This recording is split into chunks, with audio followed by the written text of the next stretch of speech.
¿Cómo está, Anabel? ¿Cómo está, doctora? Qué gusto tenerle en La Otra Verdad, transmitido a través de En Retrospectiva. Buenos días, Frank. El gusto es mío. Un saludo a todos quienes sintonizan este programa. Muchísimas gracias, doctora, por haber aceptado la invitación. Y para arrancar en materia, doctora, ¿qué es lo que declaró ayer la Judicatura? ¿Qué significa la nulidad insanable parcial del concurso de jueces y conjueces de la Corte Nacional de Justicia? Bueno, Frank, como el país conoce, alrededor del concurso de jueces y juezas de la Corte Nacional de Justicia se conocieron o se advirtieron una serie de irregularidades, de incluso presunción del cometimiento de delitos como el delito de concusión y de negligencia, ¿no? Principalmente alrededor de la contratación de la empresa Métricas Web. Sin embargo, como Colegio de Abogados de Pichincha, y respecto de todos estos temas que ya se vinieron haciendo públicos, nosotros advertimos que no solamente los problemas radicaban o radican en el tema de la empresa Métrica S.A. Entonces, por eso, desde como gremio, demandamos del Consejo de la Judicatura se declare la nulidad total del concurso. Considerábamos que no había ninguna etapa que se pudiera salvar, que no estuviera comprometida con actos de corrupción. Sin embargo, bueno, la decisión que ha tomado el Consejo de la Judicatura no es la nulidad total, sino la nulidad parcial insanable. Van a retrotraer el concurso hasta la fase que tiene que ver con las pruebas de confianza, porque en ella está involucrada precisamente la contratación de esta empresa que no tiene ninguna experiencia en el tema, empresa que fue constituida hace muy poco, que no tiene mayor, digamos, experiencia, no solo en el tema de una prueba de confianza, sino que hoy, por ejemplo, en el programa del señor Fabricio Vela, se pudo y se comentó ahí que incluso la empresa, por ejemplo, se dedicaba o uno de sus objetivos era la contratación de personal para obras de teatro. O sea, realmente un tema muy complejo. Pero bueno, volviendo al punto. Entonces, ¿qué hace el Consejo de la Judicatura? El Consejo de la Judicatura no declara la nulidad total, sino la nulidad parcial. Volviendo a esta fase, como señalaba, a la fase de la prueba de confianza. Evidentemente, esto era algo que pues, se podía advertir. Los miembros del Consejo de la Judicatura no quieren asumir su responsabilidad. Ellos tienen responsabilidad directa en todo este tipo de situaciones al no haber, digamos, supervigilado o no, al no haber tomado ellos decisiones sumamente importantes dentro de este proceso. Y se está tratando de diluir, se está tratando, digamos, de decir que este tipo de cosas no tienen sustento, que la petición de nulidad total no tenía sustento, que, por ejemplo, todo tiene que ver con ciertos postulantes que al ser dejados fuera de ciertas etapas o de ciertas fases, entonces hablaban o hacían ruido respecto de, estos temas por una cuestión de sentirse, digamos, sentirse fuera del concurso. Cuando no tiene nada que ver con eso, cuando es claro que existieron procesos de recalificación irregulares, procesos de calificación que no podían darse de esa manera, o que se aplicaba un criterio para unos postulantes y otro criterio para otros. Y lo que siempre hemos señalado, el allanamiento que realizó Fiscalía General del Estado a las oficinas del Consejo de la Judicatura, porque funcionarios del Consejo de la Judicatura presuntamente habrían acordado con postulantes ayudarles en todo el proceso para ser beneficiados en el concurso. Entonces, insisto, ya es una decisión que ha tomado el Consejo de la Judicatura, con la que los gremios del país, no solo el Colegio de Abogados de Pichincha, los gremios del país están, o sea, digamos, no coincidimos en esa decisión. Pensamos que lo prudente y lo sano para el país era la nulidad total. Incluso la propia comisión de expertos internacionales también tuvo muchos, digamos, cuestionamientos respecto del concurso. En torno a lo que Judicatura le había solicitado a la Contraloría realizar una auditoría, el Contralor Torres había manifestado que a las pruebas de confianza iban a estar listas el 25 de septiembre. ¿No sería una decisión apresurada por parte de la Judicatura o por qué entonces haberle pedido a Contraloría este examen en torno a las pruebas de confianza que realizó esta empresa que incluso Métricas Web SAS había sido señalada como empresa fantasma, doctora? Bueno, yo pienso que parte, digamos, de una actuación errática de los miembros del Consejo de la Judicatura, porque en un inicio usted, como usted conoce, Frank, se dijo que se iba a esperar el resultado Claro. del informe de Contraloría General del Estado para tomar una decisión. Uh-huh. Ahora, la sociedad civil, los medios de comunicación, las organizaciones sociales, reclamábamos precisamente al Consejo de la Judicatura que, si bien es cierto, está bien pedirle a la Contraloría General del Estado realizar un examen especial, no puede cruzarse de brazos el Consejo de la Judicatura durante 45 días, porque además el Consejo de la Judicatura tiene sus diferentes direcciones que tienen la capacidad de realizar informes y poner claramente sobre el tapete qué fue lo que sucedió.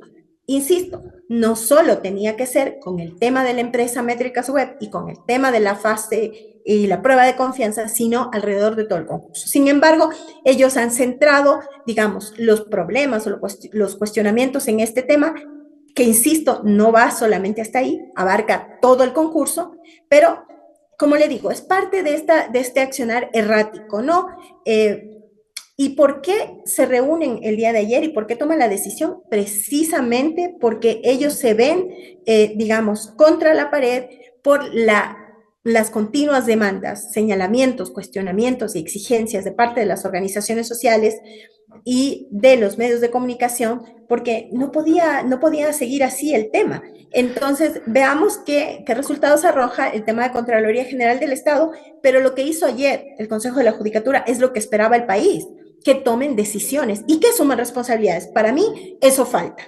Para mí, por ejemplo, aún falta de parte de los miembros de la Judicatura que ante la opinión pública asuman su responsabilidad, su negligencia, su falta de cuidado, su falta de cumplimiento de las atribuciones otorgadas por la Constitución de la República y por la normativa.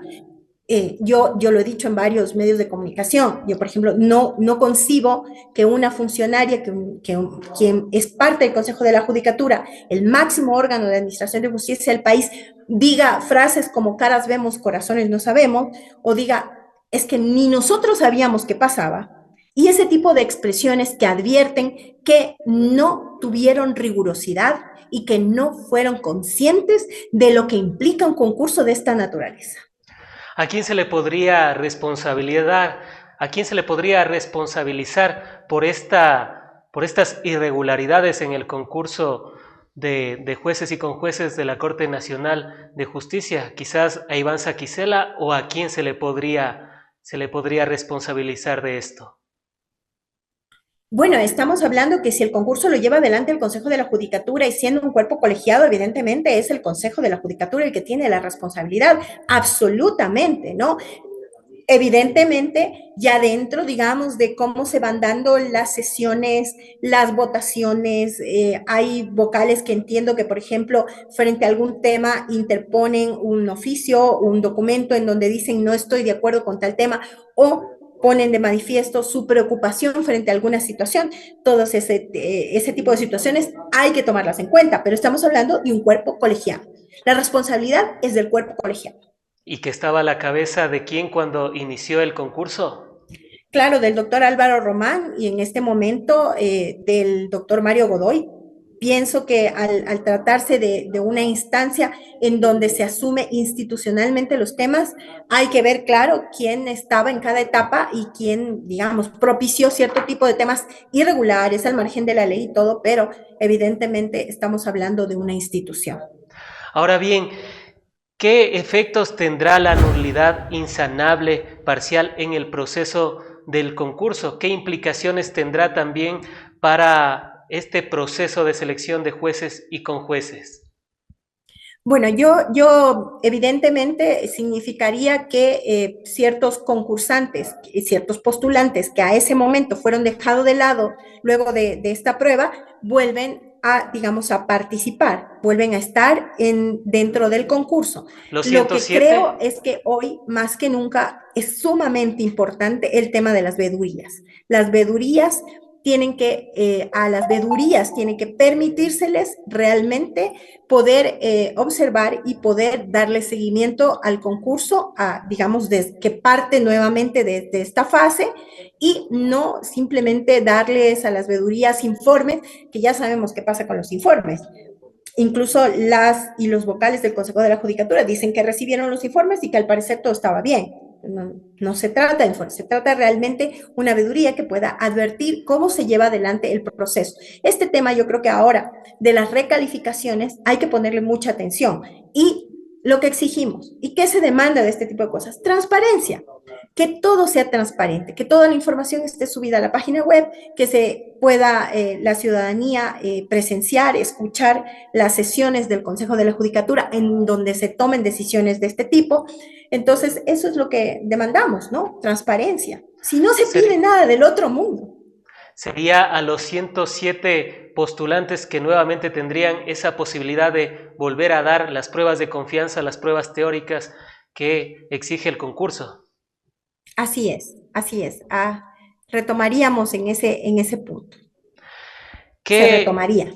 ¿Qué relación existe o cuál sería la diferencia entre la nulidad insanable parcial y la transparencia en el concurso de jueces y conjueces que ustedes como Colegio de Pichincha de Quito, Colegio de Pichincha de Abogados de Quito y la mayoría del país está exigiéndole actualmente a la judicatura?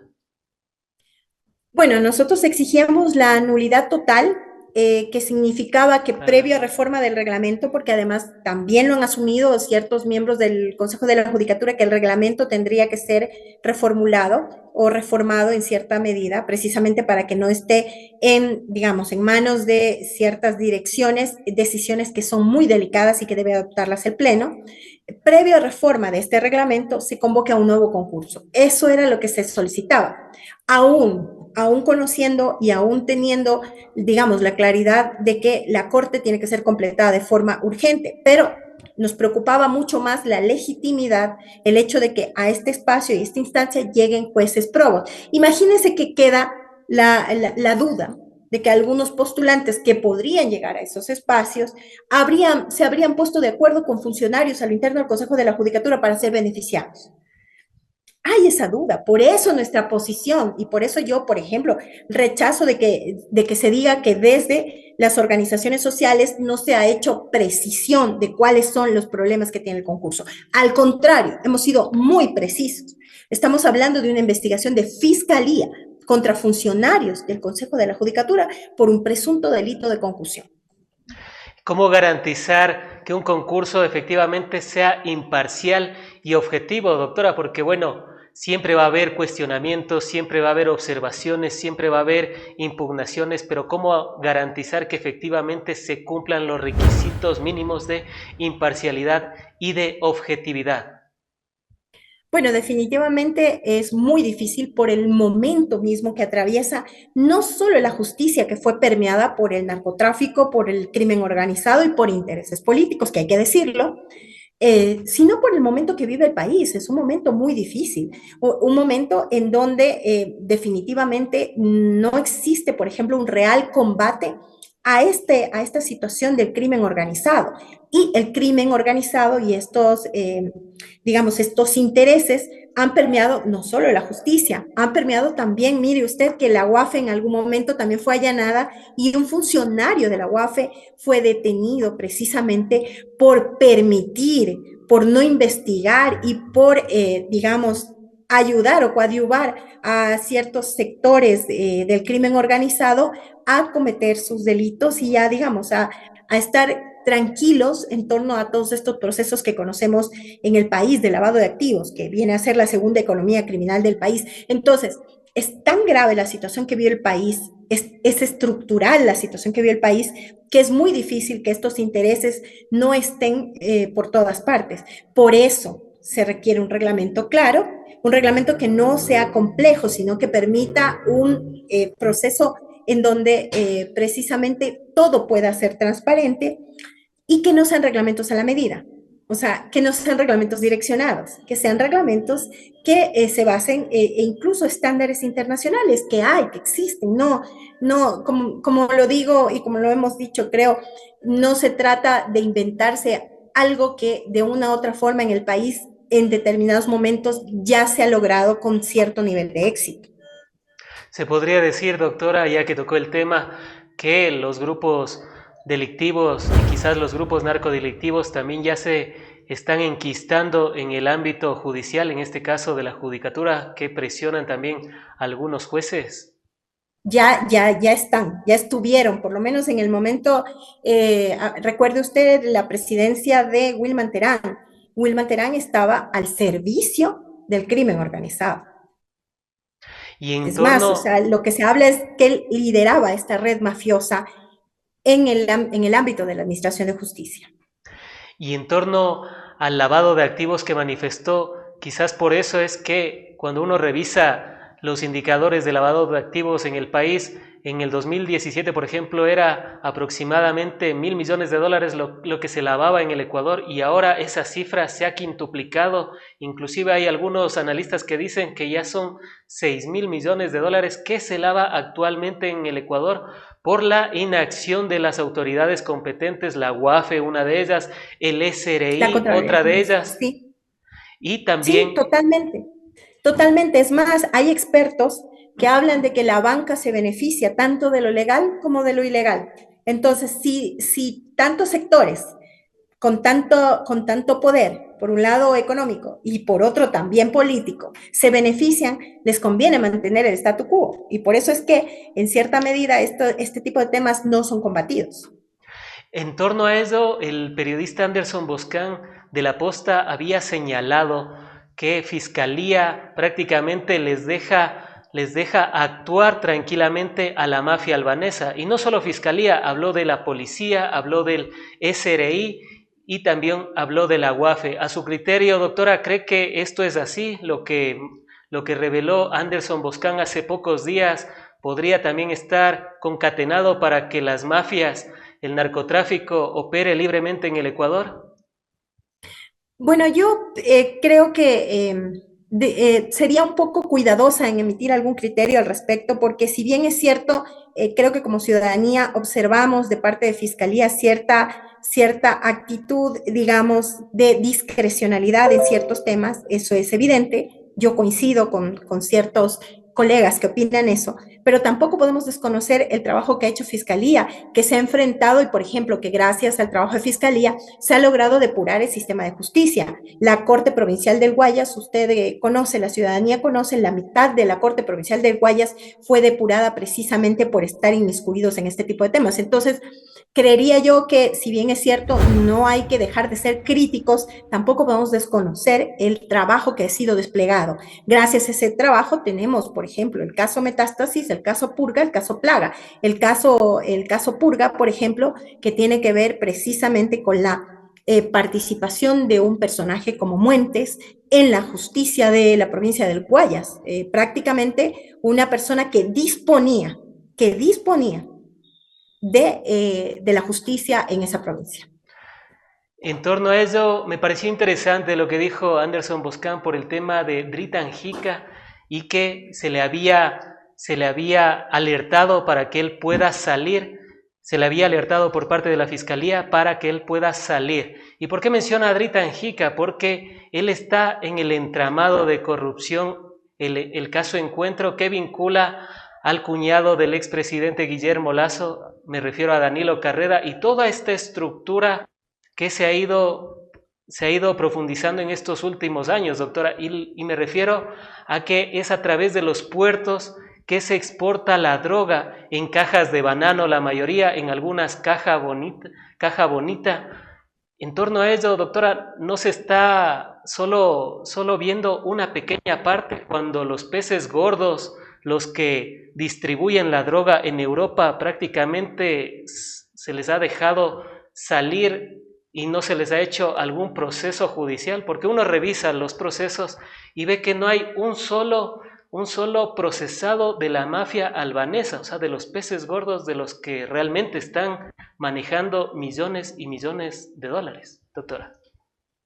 Sí, bueno, insisto, creo que es un tema importante ponerlo en el debate público. O sea, ¿por qué unos temas son tratados con agilidad? Se realizan una serie de allanamientos e incluso se lo hacen mediático. Y sí, yo creo que es una discusión que hay que ponerla sobre el tapete. No hay que ocultar ese tipo de temas, hay que decirlos con frontalidad. No puede haber investigaciones que sí sean eficientes, que sí sean ágiles y otras a las que no se les dé ese mismo nivel de importancia. Y para eso yo creo que es sumamente importante el trabajo de los medios de comunicación, lo que ustedes hacen, y hay que insistir en aquello.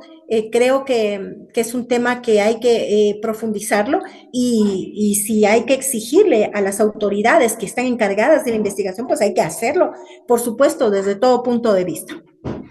En torno, doctora, en torno a lo que pasó el 12 de agosto con el allanamiento a las oficinas de la Corte Nacional de Justicia, ¿cuál es su criterio de lo que ocurrió en torno al dictamen y al fallo que emitieron las juezas Enma Tapia y Catherine Muñoz a favor de Wilman Terán?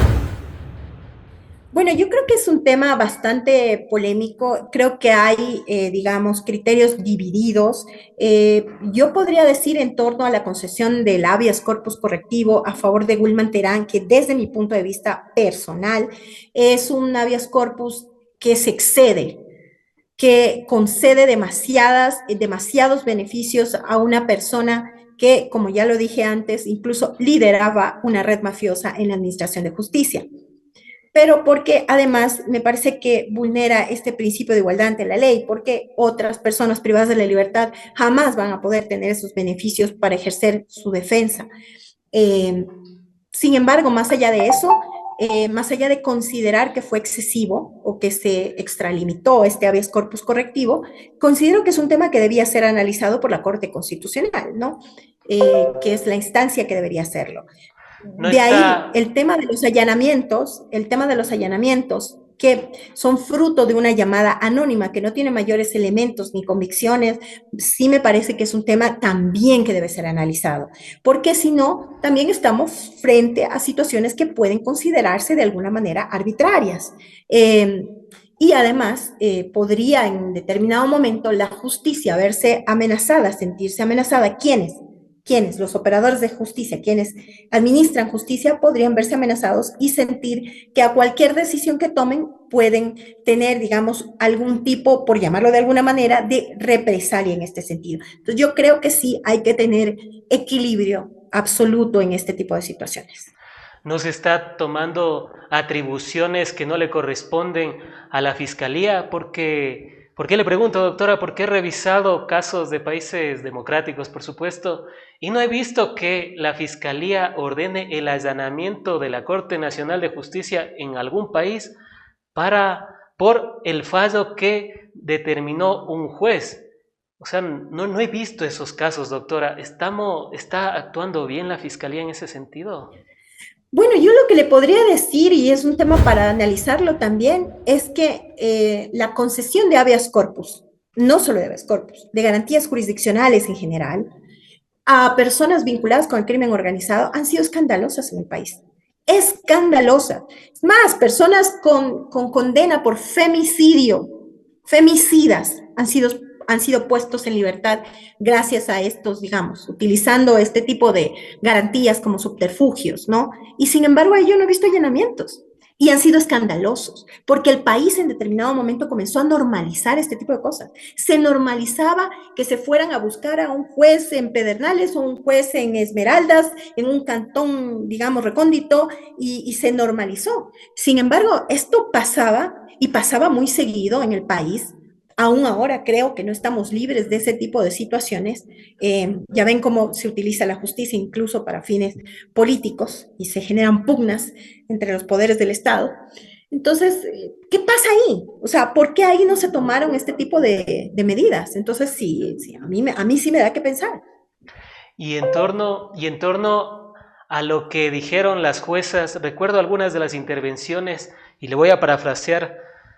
lo que ellas expusieron, que prácticamente Fiscalía no defendió su caso, o sea, presentó pruebas muy paupérrimas, por así decirlo, y ellas no tenían más opción que dictaminar este fallo. Doctora, ¿cree que esto fue así? Porque bueno, uno también revisa lo que Fiscalía hizo en esos momentos y no es que haya defendido mucho su caso para mantener a Wilman Terán en La Roca y para que no sea trasladado a la cárcel 4. Lamentablemente todo esto es parte de la crisis de institucionalidad que vive el país.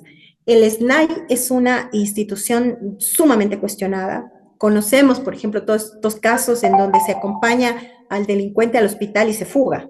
O sea, el hecho de que, digamos, sea un sistema que ni siquiera tenga la capacidad de brindar lo que se tiene que brindar, que es un servicio o es un sistema de rehabilitación social.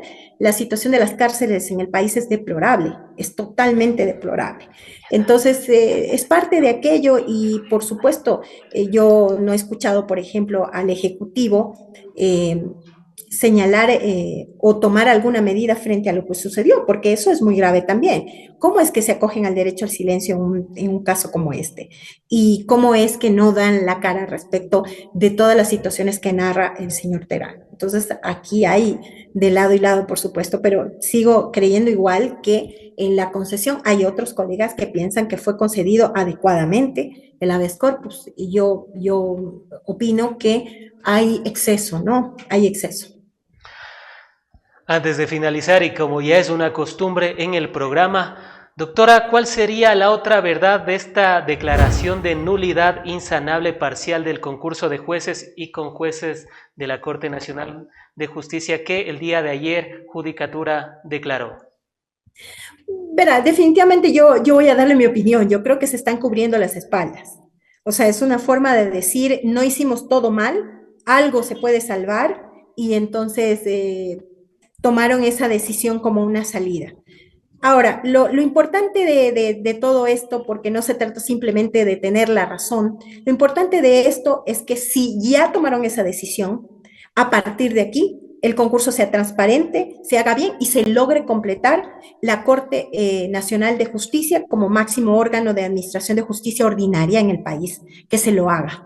Que se lo haga, que se lo haga bien, que se lo haga con transparencia. Eso es porque tampoco se trata de decir, bueno, el Colegio de Abogados Pichincha es el que tiene la razón y esto debió haberse dado. Bueno, ahorita ya se ha tomado esta decisión, que camine ese concurso, pero que camine bajo condiciones de cero corrupción, de responsabilidad de quienes ejercen quienes son parte del Consejo de la Judicatura y de total transparencia. No se puede admitir bajo ningún concepto opacidad.